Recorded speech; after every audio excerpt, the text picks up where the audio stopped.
All right. So, hey guys, my name is Mohammed. We've been running the Agile Northants event. This is the 107th one, as I said earlier, for those that may not be here when I said it. We've been running since 2016, March or April, something like that.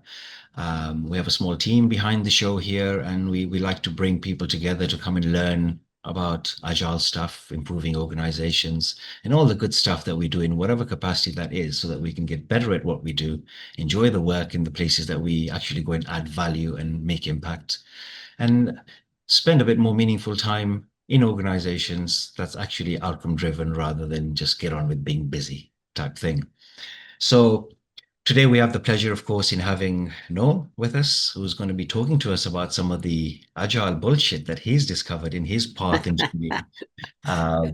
But before I get into all of that, I just wanted to share that maybe some of you haven't been part of Agile Northants before. So Agile Northants is a partner or affiliated with Scrum Alliance, which means that as a group of Agile Northants members or team members, we get connections with some of the industry leaders, if you like, some of their resources that they give the user groups. They also sponsor us in terms of the cost towards Meetup. But of course, none of that matters to you guys. What matters most is how can that benefit you? So what Scrum Alliance also does, once you attend here in that partnership, is they allow you to earn one Scrum education unit. Many of you hopefully are familiar with that. If you are doing any certifications around that path, then you're going to be able to earn 1 point after today's event. So do log that. I mean, there will paste that link at the end of the event, if that's okay. Um, but yeah, if anybody else is out there in this room today that like to talk to us about any sponsorship or partnership for other areas, then please do get in touch with us. That'd be amazing. But we're not here for all of that. We're here to hear some agile bullshit. So what's Noel going to tell us? So Noel and Kuhn, of course, love agile, and they've been witnessing a lot of BS in their combined careers. Like, of course, many of you have, and try to tackle and address a lot of that. But of course, Noel and Kuhn took an approach to come out with a book, a set of cards that allow people to address some of these challenges. And they're going to talk to us, sorry, Noel's going to talk to us about how that book came to life. And of course, address some of those 56, I believe, Noel, anti-patterns that you guys have so far discovered. Yes. So we really look forward to learning this. It's of course a very catchy title itself. So let's see what bullshits come out, and let's see what new bullshit can be added to your 56 deck that perhaps you haven't picked up on. But Noel, Yeah. of course, he's an experienced agile practitioner. He's running a consultancy at the moment that focuses on partnering with leaders and founders to create more productive and efficient teams. Ending towards more profitable teams in all regards. Um, there's going to be a small spoiler alert, which I put up there on the screen. There's an awesome gift giveaway which Noel's going to do. There'll be two lucky winners today, and we'll talk more about that as we progress. So, without further ado, I'm going to hand over to Noel. But before that, is there any questions that anybody has?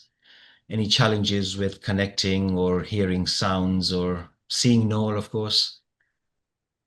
Please feel free to shout out. All good in here. Thanks. Thanks. Good. Thanks, Ray. Welcome back. Good to see you again. So Same. if you guys have any questions, Noel's quite happy to take questions during the session. If you also wish, you're welcome to put questions in the chat. We'll pick those up and see if there's an opportune moment to interrupt Noel to answer those questions. If not, we might then take a few minutes at the end and do the same there. So let's keep it fluid. If you have questions, chime in, unmute, and say, I got a question. If Noel can take it, he'll take it. If he can't, Yeah. he'll take it later on. Right, Noel? Is that okay? Absolutely fine. Yeah. Good. Absolutely. So over to you, Noel. Thank you and welcome on board. Thank you. That was quite an introduction, and that photo makes me look a lot thinner than I am now, which is great. So thank you for that. Um, so first of all, just to kind of land in the space of bullshit, I would love everyone to think about the last time that they had the thought, or maybe they even said, that's bullshit in relation to work, the teams they work with, the organizations they're in, something that they've seen someone else do. But just type in the chat whatever that was. You don't have to reveal names or anything, but I'm curious to hear what bullshit you've recently experienced or witnessed when it comes to work. So please just type it in the chat. Your most recent experience of bullshit.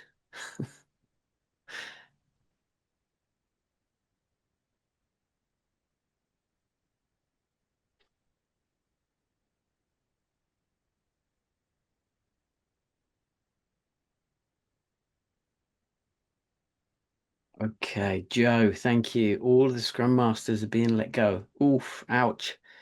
Uh, Emily, someone who said, I know all this stuff. Yeah, but behavior did not reflect it. Well done. I called bullshit. Excellent. Um, Lay people off, but 16% raise for execs. That is large bullshit. Very stinky. Rui, I hope I'm pronouncing your name correctly. Having promises to pay to do extra work, but never getting around to receive it. Oh, that's not good. So it's everywhere. And we're going to tap into it later on. There are some anti-patterns, some common Sorry, anti. Noel. About my name, just to clarify it, the name is like the Latin American name Ruiz, but without a Z. Rui. Yeah, simple as Okay, that. there we go. Great, thank you. It's important that we get these things right. Um, Good. All right. So yes, there's plenty of bullshit out there. There's lots of anti-patterns in organizations, and Cohen, who unfortunately can't be with us tonight, and I have done this presentation a couple of times.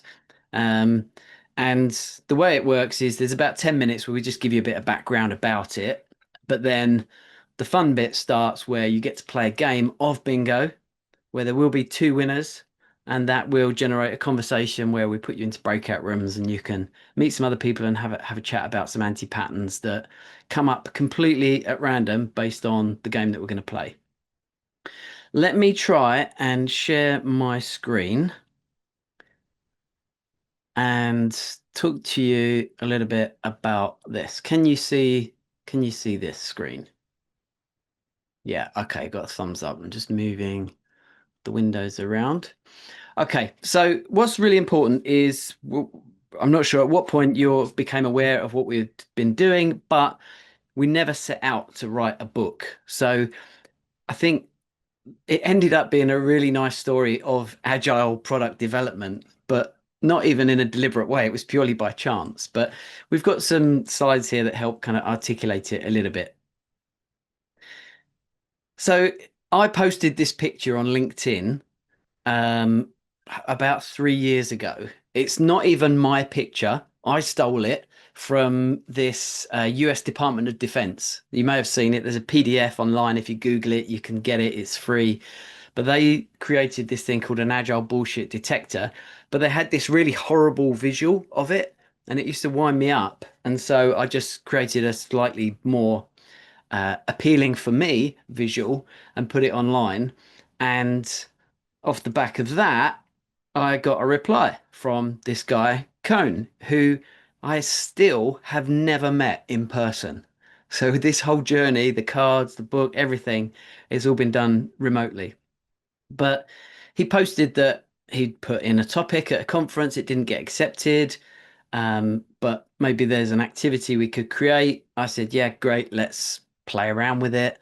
And this other guy, Michele, also said, yeah, I'm interested to find out more. So where are we? Can I go down the page? There we go. So we literally just thought, right, what's the quickest, easiest way of doing this? Let's just open a Google Doc and asynchronously, let's just fill in things that we think are anti-patterns and see if we can get enough that makes it an interesting topic to talk a little bit more about. So very simple, which we did. And then Cohen started to do some very early kind of wireframes, some prototypes, if you like, on paper, good old fashioned pen and paper. Took some photos, stuck them in the Google Shared Drive, which sparked some thinking. And then between us, we started to create some Bicablo style visuals in a digital format. And in the meantime, Michele thought, okay, well, there's a bingo game here that's a really easy thing to create. So in Italian, he called it tombola, but he very quickly created this online tool, which is still available on the URL you can see here, and I'll share this with everyone afterwards. But everyone had a bingo card. You can click on it. He put some of the images on the cards, and yeah, you basically go through until someone's got a line on the thing. So I got quite excited about that. I took it to a meetup, and I had some physical cards at this point as well. But the feedback that I got was the bingo game was okay, but it felt like that was quite shallow and that there's more to it than that. So that sparked us to say, okay, well then let's have the bingo as one thing, but not the only thing. So we learned from that customer feedback that there was something different that people wanted. So we iterated on it, and we actually then started to think about what might come next. But we weren't 100% allocated to this. Our time was split across different clients, different projects, different families. So we weren't focused on it. And as such, the backlog started to go a little bit stale. We didn't make any progress probably for about 4 or 5 months. But then towards the end of last year, it's like, right, let's just get this done. And by April of 2023, so actually we're going back 2 years now, we had the first physical deck of cards printed and in our hands. Cohen got 25 decks printed. He was brave enough to say, I'm just going to do it, see what happens. And within 2 weeks, he had actually managed to sell them all through his website. So we had a leading indicator there that there was something useful for the community.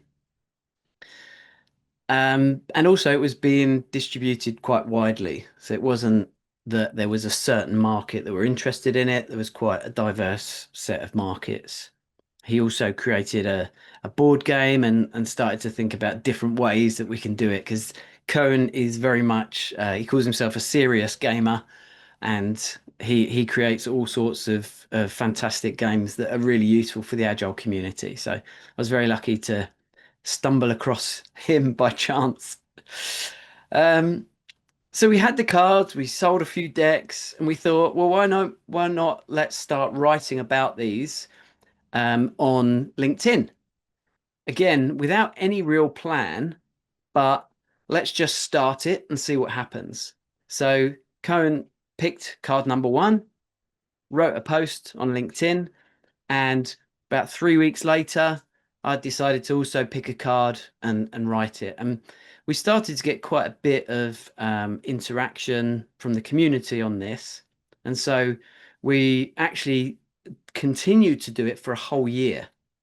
So 56 cards is almost the same as how many weeks are there in a year? 52. So yeah, so there was almost enough for a year, but and some cards were quite similar, so we combined them. But we did it every week then for a full year, because it seemed to be something that people were interacting with and enjoying. But we didn't produce all the posts up front. We literally did them like a couple of days before and we posted them. So small increments of value, drop that, it's out there in the public, and then move on to the next one when there's the pull for it. Okay, so 53 posts, 643 comments, and I've got some other numbers here as well, and I'm just going to share these with you. No, I We got a have. question. Oh, great. What Go if for you it. didn't have any interactions on your first post? How might you have done things differently? If we didn't, Would you have continued the 52-week journey or the 56-week journey, or would you have pivoted in a different way? Or you don't yeah, know? I'm sure we would have. Yeah. I mean, so, and again, there was no plan. Cohen just said, oh, I'm going to post about one of the cards. And he wrote a Google Doc, shared it with me and said, are you okay with this? I'm like, yeah, fine, go for it. And then a few weeks later, I said, oh, I'll do one as well. And there was a little bit of interaction, but not a huge amount. But we just thought this is interesting for us as a thought exercise of what is the BS behind these cards? What's the anti-pattern? What's important here? Like, if people experience it, have we got any thoughts about what might be better or different? So I think it probably would have petered out after maybe a couple of months if there hadn't been an engagement. But initially, it was more for us that we were enjoying sort of playing around with it ourselves. So, yeah. So yeah, by the end of it, we'd had nearly 200,000 impressions, whatever that stat is on LinkedIn. We'd had over 650 comments on the combined posts over these 50 posts, over 100 reshares, and not saying any of this to say, oh, great, look at us. I'm saying that this is data that we use to inform what we did next.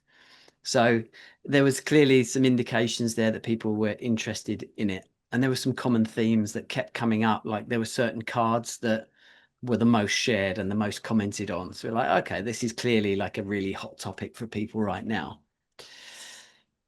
But by the end of it, we thought, okay, well, we've got not only our thinking, but we've got everyone else's thinking as well. So it'd be a real shame not to do something meaningful with that. So we decided to put it together into the book.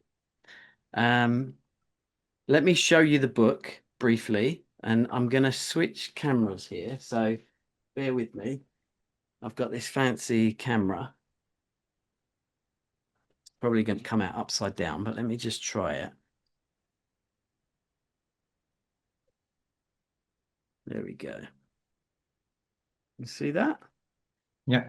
And maybe I'll just spotlight this for a second.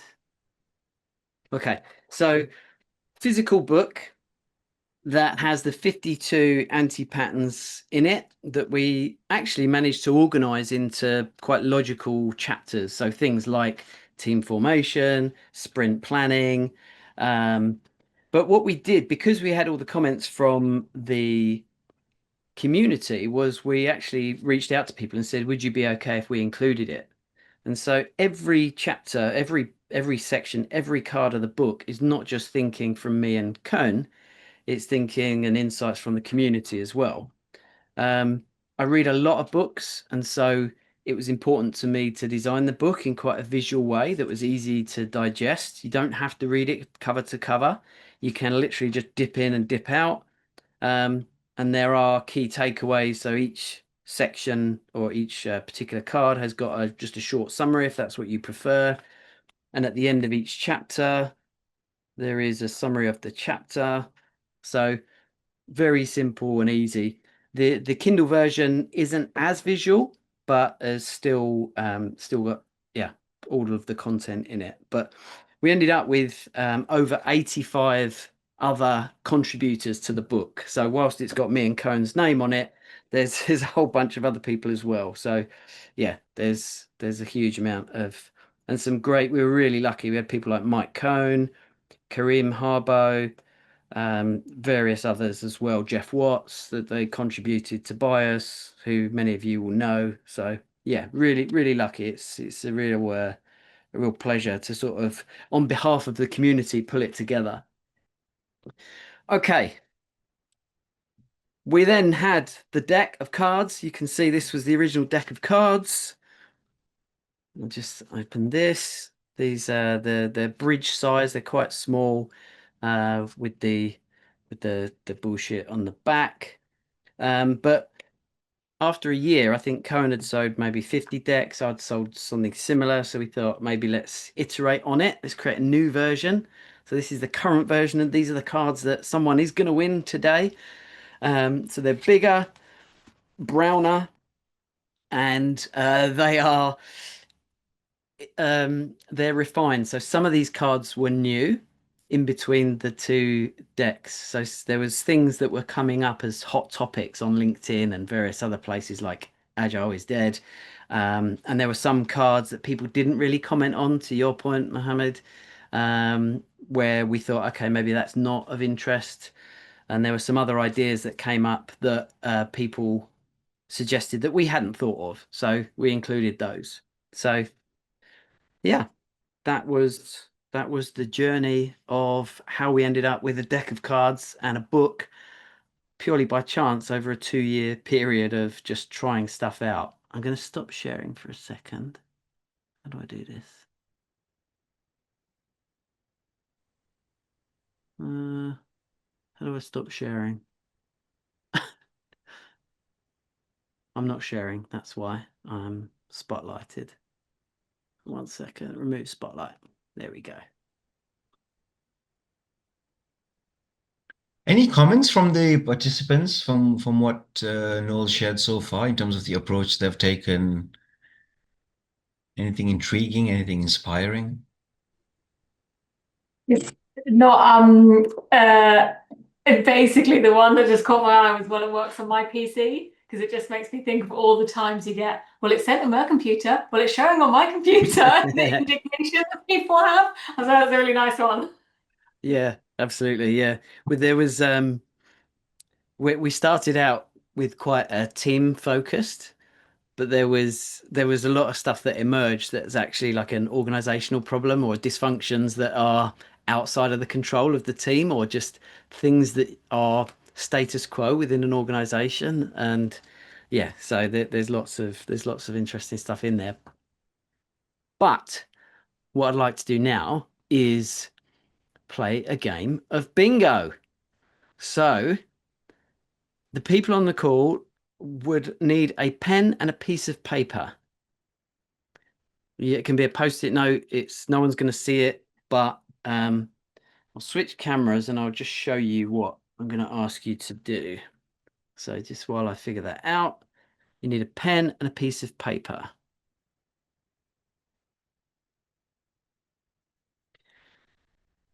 Okay, all you're going to do is 2 lines down, 2 lines across. So you're going to create a grid of 9 on your piece of paper or on a post-it note. Let me get a thicker pen because it's not coming out very well on the camera. There we go.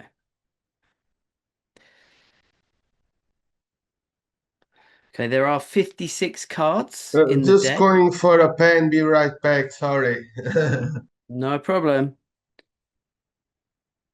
And just fill these empty spaces with a number between 1 and 56. Obviously not the same number in every square, a different number.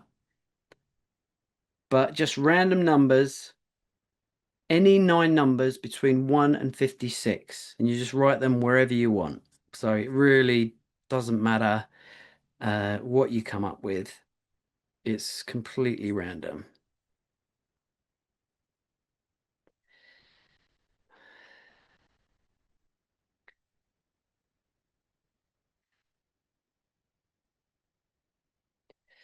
Okay. And I'm going to shuffle the deck. I'm just going to deal these cards. You're going to, if you hear a number that you've got written down, cross it off.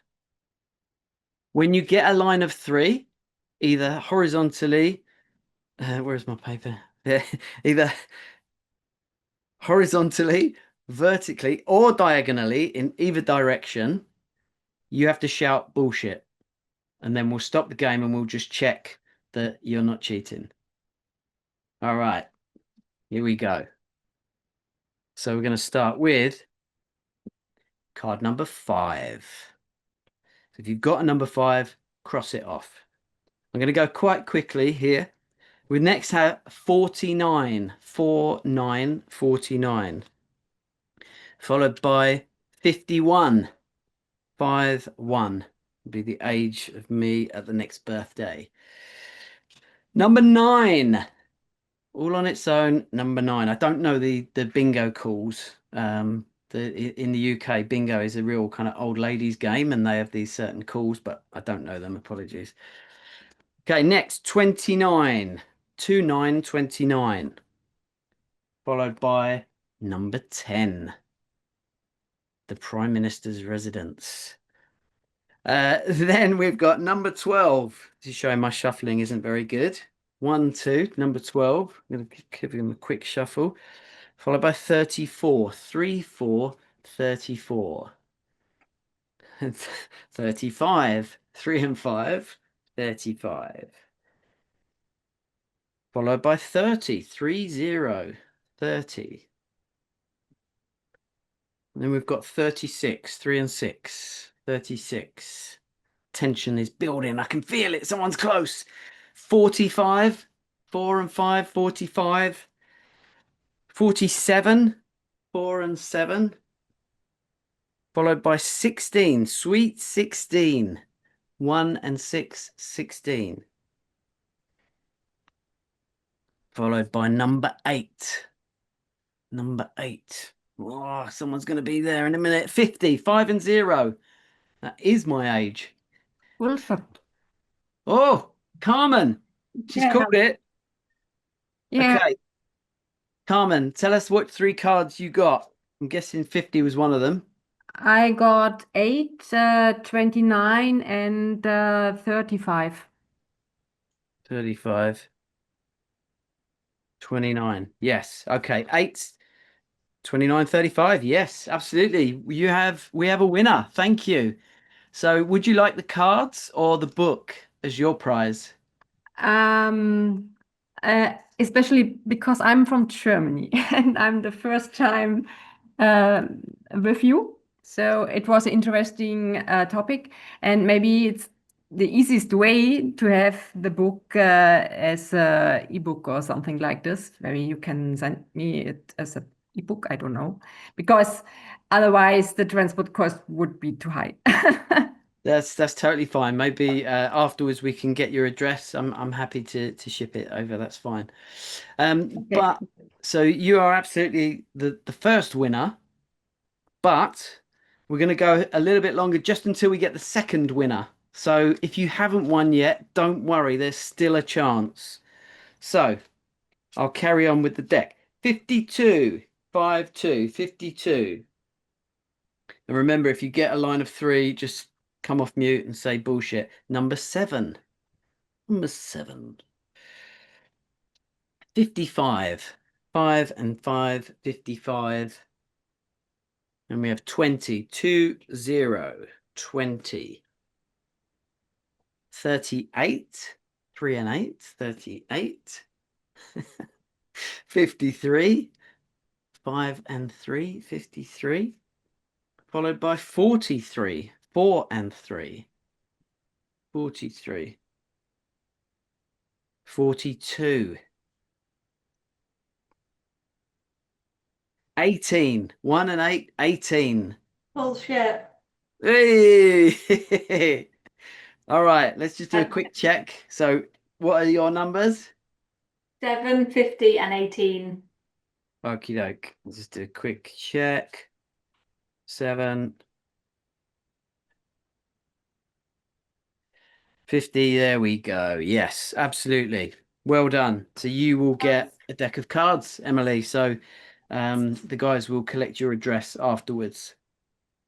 So let me switch my camera and get rid of this and tell you what we're going to do next. So now's the part where we're going to go into breakout rooms. So if Harminder in the background, if you could set the breakout rooms to say 4 people for 10, 12 minutes, maybe 12 minutes. What I'm going to do is I'm going to type in the chat the anti-patterns that are on these cards that Carmen had. And this is the first one. And then what you're going to do in the room is you're going to decide which one is the most bullshit. And of the 3, or the one that you've seen the most, or you've seen the most recently.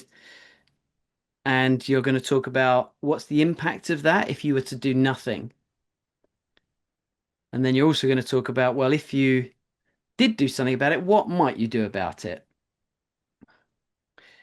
I've got one more to add in. We must religiously abide by the ceremonies and process. Okay. So, yeah, you're going to have a chat with the other people. See, a few people have dropped off at the fear of being in a breakout room. which is totally fine. But yeah, in your room, decide which one of those is the one you want to talk about, and what's the impact of it if you were to do nothing, and what might you do if you were going to try and do something to make it better.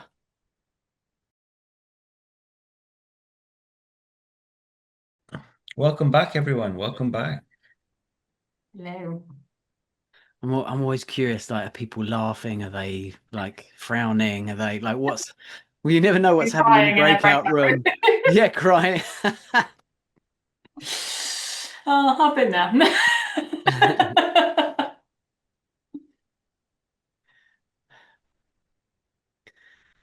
There we go.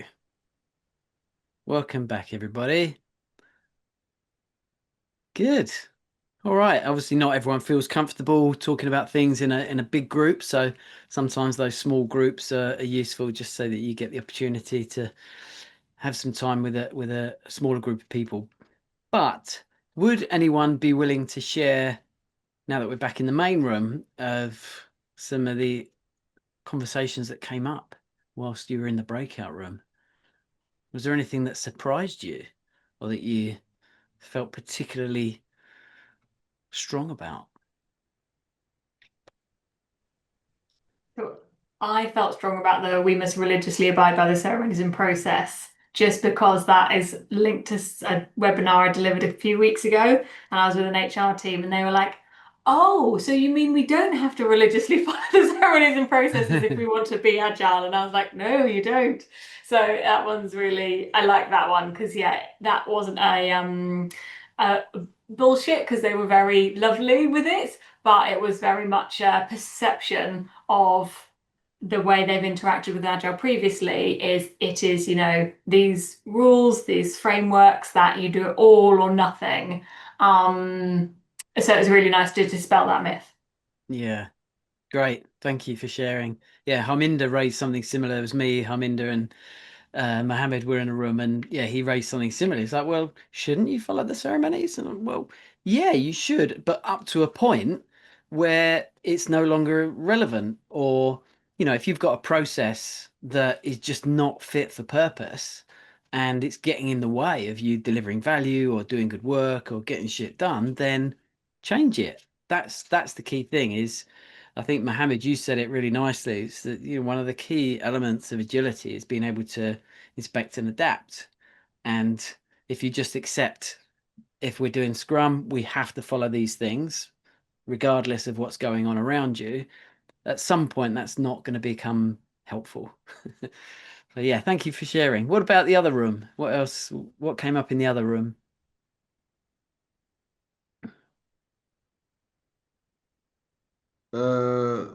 We all kind of agreed that all of the three questions are bullshit, right? As all of us obviously know, there are thousands, to not say millions, not only in IT but in every job, that always cherry pick the work, right? Low work, big pay. That's what that's what all of us aim at a point, right? Uh, um, the deployment of the code all at once, it's stupid, because if mainly if it's a big project, it will be full of bugs, and the clients will not be happy. And if the end clients are users, not a business, um, they will stop using the app or the software, right? Mm. And the religiously abide by the ceremonies. We agree that it all depends on the teams, right? Because if we are making a new team, Yeah. we have to abide by the rules. So we set up standards and raise the level to where the ceremonies and processes are no longer as needed. They are always needed, right? But are no longer as needed as they are in the beginning of a formation of a team, of a Yeah, company, of a business, right? absolutely. Yeah, that's great. Yeah. And I really like it when people like disagree with the cards. So Mohammed, you did that, didn't you? You like the team members cherry pick their work. What's wrong with that? That's not bullshit. Do you want to say something about that? Yeah, sure, I can add. I mean, certainly when they're doing a lot of cherry picking and hoarding a certain area of the code, or a certain area of a feature or product or whatever it is they're working on, it means that they're not able to share what they're doing. It's creating a single point of failure potentially. So we need to be aware of those. But if they're cherry picking something on the basis that they want to explore the wider space, maybe do some technical debt fixing, do some feature work, maybe fix some bugs in certain different areas and modules and whatnot, then cherry picking is not a bad way for them to get used to the code base, get used to the space and area, and get them comfortable to get in and do the things they need to do. So we sort of agreed in our group that, yeah, there is a challenge on that. And then I sort of concluded by saying that sometimes I quite often see product owners, it's sort of another anti-pattern-ish, but product owners actually cherry pick team members who they trust fully because they're so bloody good at what they do. They're technically sound. They always deliver good quality code. And so work starts getting assigned to them, and the rest are like, hey, hold on, what about me? I know I'll take 2 hours longer, 4 hours longer, 10 hours longer, but there's a greater good in a longer space. So that was my share. Yeah. Uh, Sorry to intervene, Mohammed. That's a great point of view, but normally people do that are the ones that called workaholics, right? The common human normally cherry picks their work to have the easy way, right? Uh, Yeah, Yeah, yeah. that's a great. that's the thing, right? Yeah, and that's where this originated is where you've got, say, a product owner is setting a goal with the team for the sprint, um, but people are picking up stuff that's not really in line with those priorities. They're just picking up stuff that's kind of the stuff they're comfortable with and they want to do, but it's not really in line with actually what we're trying to achieve right now. Then that's definitely not good. But yeah, if the team has autonomy to pick from a backlog that's been prioritized, then yeah, that's different. But what I love about this is exactly the intention behind the cards originally was let's just provoke a conversation and see what happens. Let's poke fun at something and say, oh, that's stupid, that's bullshit. And not everyone's going to agree with that, but that's fine because then the conversation you have as a result of that leads to something meaningful. So yeah, I'm glad to see people disagreeing with the cards, disagreeing with each other, and just having that conversation because that's really the whole point of this. We didn't want to come at it with a we know the answers and do this is the right way to do stuff. It's just here's what do you think of this? We think this is a bit shitty. This is a bit stinky, but and this is why, and this is where we've seen it, and this is how some people might have solved it. And but what about you? So yeah, it's great to see that. Yeah, it's having that impact, which is really cool. Good. Well, look, that is the content of this session. I don't know, Mohammed, if you want to do Q&A or anything like that, but I haven't got anything more to present or share. Great. I mean, firstly, thank you so much for bringing that approach. I think one of the things that inspired me certainly is that both you and Kuhn really lived the experimentation approach as you took along this journey. You don't know what's going to happen, and things emerged as you did things. And you say, oh, we could do that. What about we put it in a book? And I think a lot of us tend to stop ourselves from doing these things because we worry about what people will think about our content. We worry about whether it's going to look good and pretty and all of that sort of stuff. And the beauty about what you've done and you've really lived is incremental growth, incremental changes. You can always change stuff. You can always create version twos. You're not like making a massive, Burj Khalifa or CN Tower or whatever. You've got that flexibility. And we should all really go about thinking. I think I take that away to see how I can apply some of your learnings in the way you've taken this approach. Truly agile way of just taking it out and seeing what people think. There could be a whole host of people that you've missed out who completely disagree with the way you've done it. You'll discover them over time, right? I hope so. Yeah. And look at, and I think what's also pretty cool, I don't know if the rest of you feel this way, but it emerges with more stuff and more ideas pop up as you do things and you get more creative and all of that. But yeah, that's my comments. Noel, thank you so much for Mm, joining us today, sharing your journey, talking about some yeah. of the And inspiration. just something. Sorry, Emily. I know you've got your hand up, but the even within what you were talking about, so Cohen created a second deck of cards called DevOps Bullshit because he's quite technical. I'm not. I'm more on the business side of things, but he started sharing it with a different type of community, and they were talking about continuous deployment pipelines and code bases and infrastructure and architecture. It was like, oh, okay, well, maybe that's different. And it's a smaller deck. He only managed to get about 25 like distinct things. But again, he just created it and he put it on his website. And, if people are interested, great. If not, okay, well, it's just a bit of fun. But anyway, Emily, let's take your comment question. It's, I just wondered if you have a use case where you've gone into team organization who are, God, I don't know how to describe this. We're all really open-minded and we have a good agile mindset here, so we can see this and discuss it openly and disagree healthily and all that sort of thing. So when have you used them with a team that cannot do that, and has that been a good key to unlock it?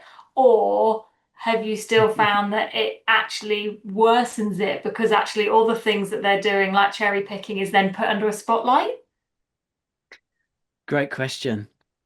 If I was in a team or working with a team where I felt there was that kind of level of friction and tension, I probably wouldn't lead with, let's play a game of Agile Bullshit. And yeah, I, I probably wouldn't lead with that. Yeah, or at least in that way. Yeah. What I guess what I might do is you could literally just put all the cards out on the table and just say, let's everyone just pick one card and then tell us why you picked it. As Mm, simple as that. yeah. But yeah, we've been deliberately provocative with the naming. Yeah. But yeah, it's yeah, if they're face down, even you don't even see that they're called Agile Bullshit. So if they've got the back on the table, so it's just here's Yeah. some patterns and anti-patterns. Let's just have a chat about stuff. But Yeah. yeah, I think you need to trust your gut on these things. You probably know when it's appropriate to Yeah. start calling things out as bullshit or take a more gentle approach. Thank you. I can see the cards being useful in a retrospective environment where you put them all face up and get people to select one that matters to them and to lead the discussion about how to improve based on that. Yeah, I've used it in a retro format. Yeah, I think I'd cocked it up a little bit because I asked them to prioritize the whole deck of cards in order of the most bullshit in relation to their team and the least. The more And it, smelliest. yeah, and it just like it was too many cards and it was just too much information. So yeah, I think if you're gonna do if you're gonna lay them out and ask people to pick one, it's better than saying, right, here's a whole deck, let's sort the whole deck. That didn't work. Any other thoughts or comments, questions?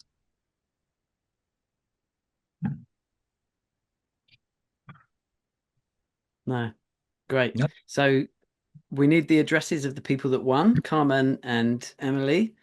And even if you didn't win, there is a discount code, which I'll give to Mohammed and Harminder. They will share that with you. It'd be valid and like for about 4 or 5 weeks till the end of July. But yeah, you can get, if you want the book or the cards, there's a discounted rate because these guys invited me in. So thank you. Absolutely. No, thank you for being with us. I'm just going to do a few closing announcements, if that's okay, and then we'll wrap up. I'm going to share my screen again.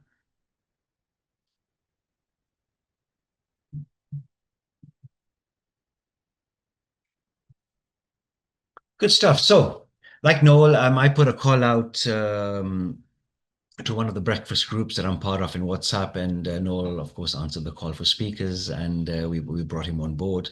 But we do have 4 free slots still for the upcoming events, August, October, November, and December. If you are interested to speak, come and share some of the bullshit or something else around your organization that's going on that's really, really valuable. You're more than welcome. You do not have to be a seasoned speaker. You do not have to be an experienced professional in anything. You just come and share what's going on, and you'll learn and hopefully improve how you speak and share your insights and whatnot. So do sign up if you do want to speak. It'd be lovely, lovely to hear you.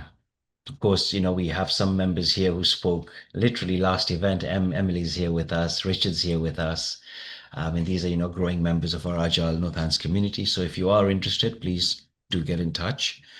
Very quickly, we're always interested in trying to find out what topics you guys are interested in. What's going on in your world that we could bring that can help you address some of the challenges in your organizations. So please take a moment in your chat whilst I continue speaking to put some of your ideas in that we can then gather, put together, and try and seek out speakers that can help us with that. In the meantime, you're welcome to scan the QR code now that you've been part of our odd so long event to capture your SEU points. Harminder will also put the link on the chat. So if you are grabbing those, then secure that for yourself. YouTube channel, we've now got 76 recordings there. So of course, this event is being recorded and will be uploaded in the next 3 to 4 weeks. We're always looking to improve and increase our subscriber base. We are at 510. We'd love to get to 1,000. So if you can help us, that'd be amazing.